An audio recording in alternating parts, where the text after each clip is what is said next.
मुजफ्फराबाद उपचुनाव में इस बार बीजेपी का वोट बैंक बढ़ा है। इस बात को लेकर बीजेपी जेजेपी के नेता अपनी खुशी जाहिर कर रहे हैं। सिरसा लोकसभा के सांसद सुनीता दुग्गल और डिप्टी सीएम दुष्यंत चौटाला ने भी इस पर खुशी प्रकट की है। इनेलो पर भी एक बार फिर से निशाना साधा गया। देखिए।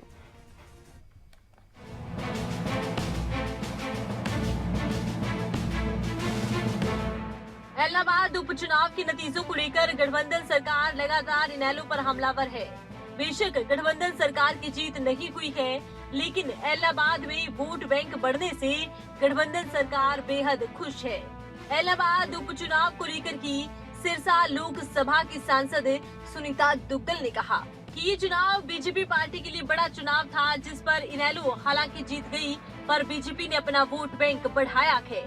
अगर आप इसका अच्छे से विश्लेषण करके देखें तो मुझे लगता है कि एक तो जो हमारा वोट परसेंटेज है वो बड़ा जबरदस्त तरीके से बढ़ा है, और जो वायदा लेकर जो कह करके जब तक ये 3 कानून जो है वापस नहीं होते हैं तब तक मैं जो है वो विधानसभा के अंदर नहीं घुसूंगा, और उसके नाम पर जो इस्तीफा दिया गया था तो वो भी लोगों की बात समझ में आ गई है कि किस तरह से इलाहाबाद की जो जनता है उनके साथ एक मजाक हुआ है।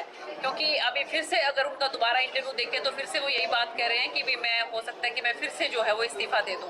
तो देखिए, लोगों की खून पसीने की जो कमाई है, जो टैक्स में वो लोग पैसा देते हैं, अगर हम उसको इस तरह से बार बार एक मजाक के तौर पर चुनाव में हम उसको खर्च करेंगे तो मुझे लगता है कि ये लोगों को ये चीज जो है वो हजम नहीं हो रही है, और इसलिए लोगों ने बड़ा करारा जवाब दिया है।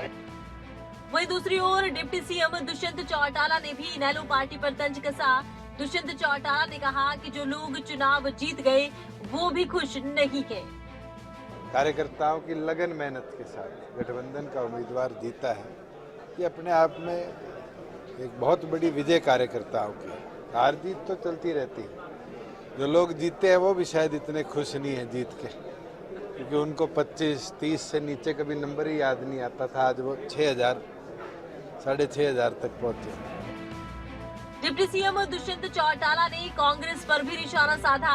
डिप्टी सीएम ने कहा कि कांग्रेस के हालात प्रदेश में बद से बदतर होते जा रहे हैं, जिस कारण वो लोग चुनाव जीते हैं जो कहा करते थे कि वो चुनाव प्रचार भी नहीं करेंगे। कांग्रेस की हालत बद से बदहाल होती दिख रही है प्रदेश में। उसका नतीजा है कि जो लोग कहते थे हम प्रचार नहीं करेंगे, जो लोग कहते थे हम तो 30,000 से जीतेंगे, उनकी हालत भी 6,500 तक आने की। इलाहाबाद उपचुनाव में बेशक इनेलो की जीत हुई हो, लेकिन बीजेपी जेजेपी को इस बात की खुशी है कि गठबंधन उम्मीदवार 60,000 वोट तक पहुंच पाया, और इसी को लेकर अब बीजेपी जेजेपी नेता इनेलो पर लगातार हमलावर है।